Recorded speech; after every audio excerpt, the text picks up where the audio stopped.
வணக்கம் நண்பர்களே! இது தினு கிச்சன் இன் ஃபிரான்ஸ். இன்றைக்கு நாங்க இந்த காணொளியில என்ன பார்க்க போறோம்ன்னு சொன்னா, வாழைப்பழ ஐஸ்கிரீம். ஐஸ்கிரீம் என்று சொன்னா, சிறியவர்லருந்து பெரியவர் எல்லாருக்குமே ஒரு பிடித்த ஒரு பொருளாக இருக்கிறது. அதனை நமது கையால செய்து உண்ணும்போது, பிள்ளைகளுக்கு கொடுக்கும்போது, மேலும் ஒரு திருப்தி ஒன்று எங்களுக்கு ஏற்படும். அதே மாதிரி நானும் வாழைப்பழ ஐஸ்கிரீம் செய்தேன். அது எவ்வாறு செய்தேன் என்று சொல்லி உங்களோட பகிர்றேன். அதுக்கு நான் வந்து 3 வாழைப்பழம் எடுத்து, அதின் தோல்களை நீக்கி, இவ்வாறு சிறிய சிறிய துண்டுகளாக கட் பண்ணி எடுத்தேன். கட் பண்ணி எடுத்த இந்த வாழைப்பழத்தை ஒரு பாக்ஸுக்குள்ள போட்டு ஃப்ரீஸ் பண்ணேன். 4 மணித்தியாலம் ஃப்ரீஸ் பண்ண வச்சேன். ஃப்ரீஸ் பண்ணதுக்கு பிறகு அதனை எடுத்து ஒரு மிக்ஸி ஜார்ல நன்றாக அரைத்து எடுத்துக் கொள்ளப் போறேன். ஃப்ரீஸ் பண்ண இந்த பனானா எல்லாத்தையும் ஒரு மிக்ஸி ஜாருக்குள்ள சேர்த்து, முதல்ல அத அடிச்சு அடிப்போம். அதுக்கு பிறகு தேங்காய் பாலும் இதனுடன் சேர்த்தேன். தேங்காய் பாலும் சேர்த்து இதனை திருப்பியும் அடிச்செடுத்தேன்.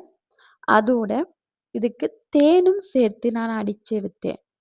இனிப்பிற்காண்டி. இது வாழைப்பழம் இனிப்புத்தான். அதோட தேனும் சேர்க்கும்போது இன்னும் ஒரு சுவையாக இருக்கும். அப்ப தேனும் சேர்த்து அடித்து எடுத்தேன்.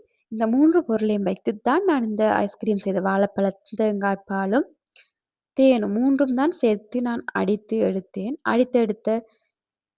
இந்த அடித்தெடுத்ததை அதை திருப்பி ஒரு பாக்ஸுக்குள்ள ஊற்றி, மேல பாதாம், நட்ஸை சிறிது சிறிது துண்டுகளாக வெட்டி அதுக்கு மேல தூவி, அத மறுபடியும் 2 மணித்தியாலம் ஃப்ரீஸ் பண்ணி எடுக்கப் போறேன்.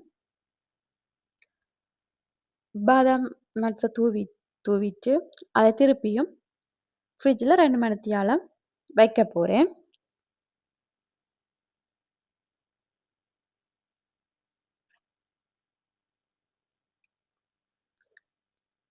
2 மணித்தியாலம் கழிச்சு அத எடுத்து பார்த்தா, இவ்வாறு தான் இருந்தது. எங்களது பனானா ஐஸ்கிரீம் ரெடி ஆயிடுச்சு. நான் இவ்வாறு தான் செஞ்சேன்.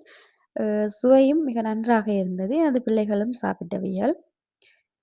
நல்லாக இருந்தது. நமது கையாலேயே நாங்க செய்யும்போது என்னென்ன பொருள் சேர்த்திருக்கிறோம் என்று எங்களுக்கு தெரியும்.